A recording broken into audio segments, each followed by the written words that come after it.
నమస్తే, నేను మీ జాకిర్ హుసేన్. ఫైల్స్ క్లియరెన్స్కి మంత్రి పదవిలో ఉండి మంత్రులే డబ్బులు తీసుకుంటారు అన్నట్టు ఇప్పుడు ఒక మంత్రి కామెంట్స్ చేశారు.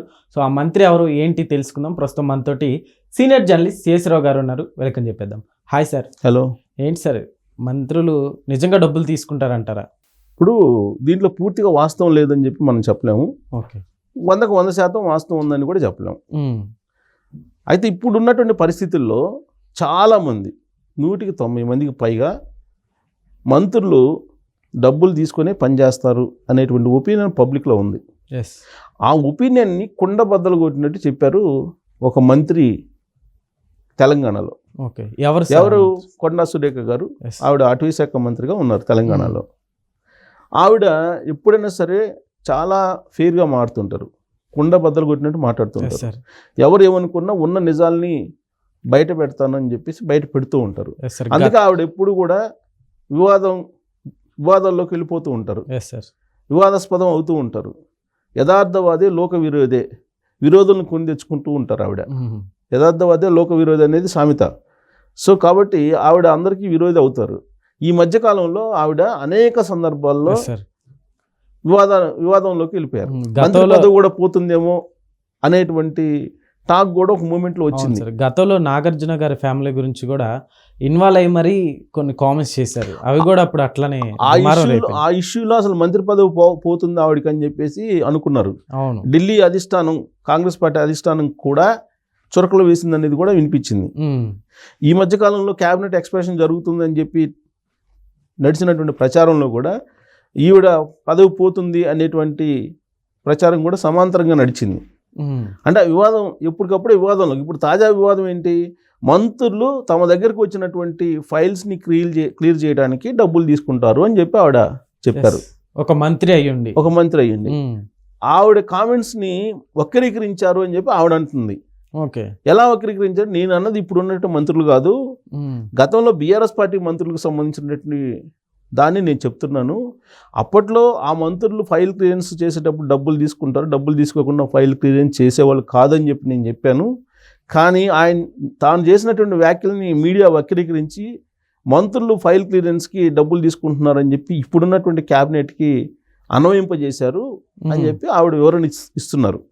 ఎంత వివరణ ఇచ్చినా కానీ ఆవిడ వాయిస్ వెళ్ళిపోయింది పబ్లిక్లోకి. అవును, ఆవిడ ఏ ఉద్దేశంతో చెప్పని మంత్రులు ఫైల్ క్లియర్ చేయడానికి డబ్బులు తీసుకుంటారు అని చెప్పి వాయిస్ ఉంది. ఆ వాయిస్ వెళ్ళిపోయింది సోషల్ మీడియాలో. సో ఇప్పుడున్నటువంటి క్యాబినెట్ని అనుకుంటారు కదా. కాకపోతే దానికి కంటిన్యూ కూడా ఏం చెప్పారు, ఏ సందర్భంలో చెప్పారు? వరంగల్లో ఏదో స్కూలు కాలేజీకి సంబంధించో డెవలప్మెంట్కి సంబంధించి దాదాపు 3 కోట్లు 4 కోట్లు అవుతుందని ఎస్టిమేషన్ వేశారు. ఆ డబ్బులు ఎక్కడి నుంచి తీసుకొచ్చేది, ఇప్పుడు ఆ డబ్బులు లేవు అని చెప్పి చెబుతూ అరవిందోకి సంబంధించినటువంటి వాళ్ళు, అరవిందో ఫార్మా ఉంది కదా, వాళ్ళు మంత్రిని అప్రోచ్ చేయనప్పుడు వాళ్ళకి చెప్తే వాళ్ళు ఏదో ఆ కాలేజీనో స్కూల్నో ఆ 4 కోట్లో 3 కోట్లో పెట్టి బాగు చేయించారని చెప్పారు ఆవిడ. వాళ్ళు 3-4 కోట్లు పెట్టి ఎందుకు బాగు చేపిస్తారు? వాళ్ళకేదో ఫైల్ క్లియరెన్స్ చేస్తేనేగా. జనరల్గా వాళ్ళు అరవిందో వాళ్ళు ఎందుకు వచ్చారు అక్కడికి? ఏదో పని మీద వచ్చి ఉంటారు. వచ్చినప్పుడు ఈ స్కూల్ పరిస్థితి ఎలా ఉంది అన్నప్పుడు ఖచ్చితంగా వాళ్ళ సిఎస్ఆర్ ఫండ్స్ నుంచో లేకపోతే ఇంకో రకంగానో అది బాగు చేయించుంటారు. సో ఇక్కడైతే ఏదో ఒక లబ్ధి అయితే పొంది ఉంటారుగా, ఆ లబ్ధి గురించి మాత్రం ఆవిడ చెప్పాల. ఇప్పుడు మీడియా ఏంటి, సోషల్ మీడియా అసలు అరవిందో వాళ్ళు ఎందుకు వచ్చారు మీ దగ్గరికి? అరవిందో వాళ్ళకి మీరు ఎందుకు చెప్పారు? అది కావాలి ముందని చెప్పి అంటుంది సోషల్ మీడియా ఇప్పుడు. సో అరవిందో వాళ్ళకి ఎలాంటి బెనిఫిట్స్ కలిగాయి అనేది కూడా ప్రశ్నిస్తున్నారు. సో ఎవరు ఊరక చేసేటువంటి పరిస్థితి లేదు ఇవాళ. చెప్పుకోవడానికి ప్రజాసేవకులు అని చెప్తారు, కానీ వన్స్ అధికారంలోకి వచ్చిన తర్వాత వాళ్ళు చేసేటువంటి వ్యవహారం ప్రజలను దోచుకోవడం. అందరూ కాదు, కొంతమంది కాదు, మెజారిటీ 199 మంది ఎవరో ఒకళ్ళు ఇద్దరు ఉంటారు మహానుభావులు, నిజాయితీగా పనిచేసే వాళ్ళు ఉన్నారు తెలంగాణలో. ఇప్పటికి కూడా దాదాపు 5-6 సార్లు అయిన ఎమ్మెల్యే, ఐ థింక్ నల్గొండలో అనుకుంటా, ఇవాళకి కూడా పని చేసుకుంటుంటాడు, డైలీ పనికి పోతుంటాడు ఆయన. 5 సార్లు ఎమ్మెల్యే అయినా ఎవరైనా డైలీ పనికి పోతారా అంటే నిజాయితీగా పనిచేశాడు కాబట్టి, ఎక్కడ డబ్బులు ఆశించలేదు కాబట్టి, ఎవరి దగ్గర డబ్బులు తీసుకోలేదు కాబట్టి, నిజమైన ప్రజాసేవకుడిగా పనిచేశాడు కాబట్టి ఆయన ఇవాళకి కూడా పెంగిటింట్లో ఉంటూ డైలీ కూలికి వెళ్తున్నాడు ఆయన. అంటే అంత నిజాయితీగా పనిచేశాడు. ఉన్నారు, కానీ ఎక్కడో 100కో 1 కోటికో ఒకళ్ళు ఉంటారు అలాంటి నిజాయితీ పనులు, అధికారుల్లో కానీ లేదంటే పొలిటీషియన్స్లో కానీ. కానీ ఈ ఎక్కువ మంది 199 మంది కరప్టెడ్, 199 మంది కరప్టెడ్. డబ్బులు ఇవ్వకుండా ఫైల్ క్లియరెన్స్ చేసేవాళ్ళు చాలా తక్కువ, అరుదు. ఆ విషయాన్ని పాపం ఆవిడ చెప్పారు. ఆవిడ చెప్పింది నిజమే చాలా వరకు. కానీ ఇప్పుడు ఆవిడ మీద అనేక మంది విమర్శలు చేస్తున్నారు. అసలు ఆవిడని మంత్రి పదవి నుంచి బర్తరఫ్ చేయాలి, తీసేయాలని చెప్పి కొంతమంది అంటున్నారు. నాగార్జున కన్వెన్షన్ కూల్చినప్పుడు కూడా ఆవిడ ఏదో కామెంట్ చేశారు. ఏది దీనికి సంబంధించి ఏదో అప్పట్లో కేటీఆర్ గవర్నమెంట్లో ఉన్నప్పుడు, బీఆర్ఎస్ పార్టీ గవర్నమెంట్లో ఉన్నప్పుడు కన్వెన్షన్కి సంబంధించి ఏదో కూల్చేయడానికి పోతే ఆయన కోడలు సమంత ఈయన ఏదో రమ్మన్నాడు అని చెప్పి ఏదో ఆ కంటెస్ట్లో మాట్లాడింది ఆవిడ. మాట్లాడినప్పుడు అది వివాదాస్పదం అయ్యి పరువు నష్టం దావా కూడా వేశారు ఆ మీద నాగార్జున వాళ్ళు. పరువు నష్టం దావా వేశారు. తర్వాత ఆవిడేదో కొంచెం సారీ చెప్పారు, ఏదో జరిగింది సంథింగ్. మొత్తం ఆ మూమెంట్లో ఆవిడ పదవి పోతుంది అనుకున్నారు. ఆ తర్వాత కూడా అనేక వివాదాల్లోకి వెళ్ళింది. యాక్చువల్గా ఆవిడ చాలా సెన్సిటివ్ నాకు తెలిసినంత వరకు. ఎందుకంటే నాకు ఎప్పుడో ఆవిడ ఎమ్మెల్యే నుంచి తెలుసు నాకు. వైఎస్ క్యాబినెట్లో ఉండేవాళ్ళు ఆవిడ. ఫస్ట్ వైఎస్ క్యాబినెట్లోనే మినిస్టర్ ఆవిడ. పాపం వైఎస్ అంటే చాలా ఇష్టం ఆవిడకి. వైఎస్ హెలికాప్టర్ ప్రమాదంలో చనిపోయినప్పుడు వాళ్ళ కుటుంబ సభ్యులు ఎంత బాధపడ్డారో ఏంటో జనాలకు తెలుసు. బట్ వాళ్ళకంటే కూడా కొండా సురేఖ గారు బాధపడ్డారని మాత్రం నాకు అర్థమైంది. ఆవిడ బాధ ఒక మూమెంట్లో ఆవిడ, నేను అనుకోవటం ఒక మూమెంట్లో ఆవిడ స్ట్రెస్కి గురయ్యారు. అంటే సైకలాజికల్గా కూడా డిస్టర్బ్ అయ్యారు. అంత దేవుడిలాగా కొలుస్తారు ఆ వైఎస్ని. అంత అభిమానం. ఆ అభిమానంతో రాజశేఖర రెడ్డి లాంటి లీడరే జగన్మోహన్ రెడ్డి గారు కూడా అని చెప్పి అనుకున్నారు ఆవిడ.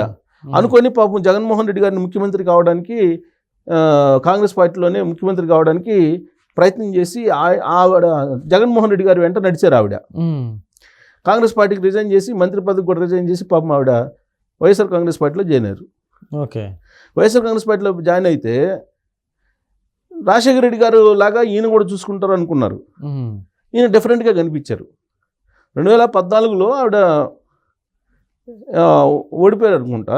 2018లో మళ్ళీ ఆవిడ బీఆర్ఎస్ పార్టీకి వచ్చింది. బీఆర్ఎస్ పార్టీకి వస్తే బీఆర్ఎస్ పార్టీలో టికెట్ ఇవ్వాల ఆమెకి. టికెట్ ఇవ్వడానికి మళ్ళీ కాంగ్రెస్ పార్టీలోకి వచ్చింది. కాంగ్రెస్ పార్టీలోకి గెలిచి ఇప్పుడు మంత్రి అయింది మళ్ళా. సో కాబట్టి ఆవిడ పాపం నిజంగానే హార్ట్ఫుల్గా ఉంటారు. మంత్రి ఒక ఉన్నతమైన పదవిలో ఉండి సో ఇట్లా మాట్లాడితే నెగిటివిటీ వచ్చిద్దని తెలుసు. వస్తుంది. ఇప్పుడు రేవంత్ రెడ్డి గారు మాట్లాడారు. ఏం మాట్లాడారు రీసెంట్గా? తెలంగాణ ఆర్థిక పరిస్థితి ఇలా ఉంది అని చెప్పారు ఎంప్లాయీస్కి. ఎంప్లాయీస్ శాలరీస్ కోసము, బకాయిల కోసం వచ్చారు. వస్తే నా దగ్గర డబ్బులు ఎక్కడ ఉన్నాయా, ఆర్థిక పరిస్థితి ఇలా ఉంది, కేసీఆర్ గారు తెచ్చిన అప్పుకి వడ్డీలు కట్టడానికి అను మీకు జీతాలు బచ్చాలు ఇవ్వడానికి సరిపోతుంది, ఇంక నేను ఎక్కడి నుంచి తీసుకొచ్చేది అని చెప్పి అన్నారు. ఉన్న విషయమే చెప్పారు ఆయన. దాన్ని రేవంత్ రెడ్డి గారు తెలంగాణని అవమానపరుస్తూ మాట్లాడారు, తెలంగాణకు సంబంధించినటువంటి ఆత్మగౌరవాన్ని దెబ్బతీస్తూ మాట్లాడారని చెప్పి మాట్లాడారు. ఉన్న విషయమే కదా, అది అందరికీ తెలిసిన విషయమే. మరి ఉన్న విషయమే రేవంత్ రెడ్డి గారు చెప్తే తప్పేంటి? అంటే దాచుకోమంటారా నన్ను? ఆయన అంటున్నాడు దాచిపెట్టమంటారా, ఇన్ని రోజులు దాచుతుంది, ఇన్ని రోజులు దాగుతుంది అని అంటారు ఆయన. ఉన్న దాంట్లోనే సరిపెట్టుకున్నాం, మనం ఉన్న దాంట్లోనే సక్రమంగా బతుకుదాము, అప్పులు తీసుకొచ్చి ఆర్భాటాలకు పోయి మళ్ళీ దెబ్బతింటుంది దానికి, ఉన్న దాంట్లో మనం సర్దుకుందాము, ఉన్న దాంట్లోనే హుందాగా ఉందాం అని చెప్పి ఆయన అంటాడు. కాదు అప్పులు తీసుకొచ్చి మన సోకులు చేద్దామని చెప్పి కేటీఆర్ గారు చెప్తారు. ఇప్పుడు ఆయన చేసింది అదే కదా. ఆయన 10 సంవత్సరాలు రూలింగ్ చేసి 8 నుంచి 10 లక్షల కోట్లు అంటున్నారు. సరే 8 లక్షల కోట్లను అప్పు చేశారుగా. 8 లక్షల కోట్లు చేసి ఏం చేశారు? కాళేశ్వరం కట్టారు. కాళేశ్వరం ఇప్పుడు ఉందా? లేదు, పని చేయట్లేదు. మరి ఇప్పుడు కాళేశ్వరం పోతే ఇప్పుడు రేవంత్ రెడ్డి గారు పగలగొట్టారు, దాన్ని కుట్ర చేసి అని చెప్పి అంటున్నారు మళ్ళీ ఈ లేటెస్ట్గా వాళ్ళు చేస్తున్నటువంటి ఆరోపణలు. సో కాబట్టి ఉన్న విషయం చెప్తే ఎప్పుడైనా సరే కొంత చేదుగానే ఉంటుంది ఎవరికైనా. సో ఇప్పుడు ఆవిడ చెప్పింది కూడా అదే. కాకపోతే ఇప్పుడు మంత్రులందరూ నొచ్చుకుంటున్నారు, ఆవిడ చేసినటువంటి కామెంట్లని నొచ్చుకుంటున్నారు.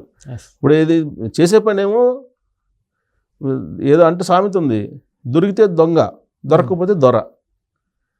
కాబట్టి ఇప్పుడు ఫైల్ క్లియరెన్స్ చేసేటప్పుడు డబ్బులు తీసుకుంటున్నారు. నేను తీసుకోవట్లేదు, నేను నిజాయితీగా పనిచేస్తున్నాను, నా దగ్గరికి ఎవరైనా వస్తే కనుక నాకు డబ్బులు వద్దు బాబు, ఇదిగో ఈ సర్వీస్ చేయండి, పలానా స్కూల్ బాగా చేయండి అని చెప్పాను. అందులో భాగంగా అరవింద్ వాళ్ళు అది పనిచేశారని చెప్పారు ఆవిడ. నేను నిజాయితీగా పనిచేస్తున్నాను, ఒక్క పైసా నేను ముట్టున్నా అని చెప్పి చెప్తున్నారు. చెప్పే ప్రయత్నం చేశారు ఆవిడ. ఇప్పుడు ఆవిడ వివాదంలోకి వెళ్ళిపోయారు. మరి ఈ వివాదం ఆవిడ మంత్రి పదవికి ఎసరు తీసుకొస్తుందేమో అనేటువంటి టాక్ ఇప్పుడు కాంగ్రెస్ పార్టీలోనే అంతర్గతంగా నడుస్తుంది. ఎస్. సో కాబట్టి చూడాలి ఈ ఎక్స్పెన్షన్ ఏమవుతుంది అనేది. Okay sir, thank you.